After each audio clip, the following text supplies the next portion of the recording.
và dân tộc Mông chiếm 13%, đứng thứ 3 trong toàn huyện. Và sau đây là bộ trang phục đầy đủ của dân tộc Mông. Có bộ trang phục truyền thống hết sức cầu kỳ và sặc sỡ, thường làm bằng vải lanh với nhiều màu sắc nổi bật, hoa cùng hoa văn đa dạng, cầu kỳ. Một bộ trang phục hoàn chỉnh gồm áo trải cổ, váy xòe xếp ly, xà cạp vú đội đầu và quấn chân. Nữ phục Mông rất đẹp và nổi bật. Họ thường đính kèm các đồng xu, chuối hạt trên trang phục để tăng tính thẩm mỹ cũng như thể hiện ý chí tâm linh truyền thống.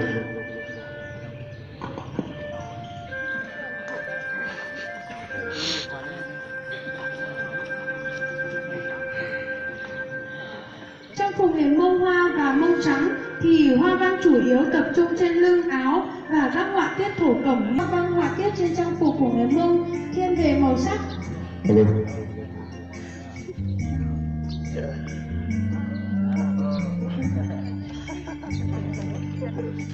Đó là sự phối hợp giữa các màu nóng với màu đỏ và xanh là trung tâm tạo bản sắc nổi bật, ấn tượng. Không quá chú trọng đến họa tiết hoa văn người Mông là sự phối hợp cũng như đan xen, thay đổi chất liệu bằng mảnh trơn, mảnh nổi hay các chi tiết tạo cho nghệ thuật trang trí trên trang phục của người Mông thật độc đáo và khác biệt so với một số dân tộc khác.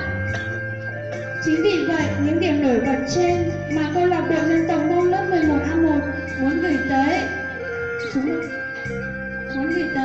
các thầy cô giáo và cán bộ công nhân viên và học viên một phần nào đó hiểu được nét độc đáo của dân tộc Mông.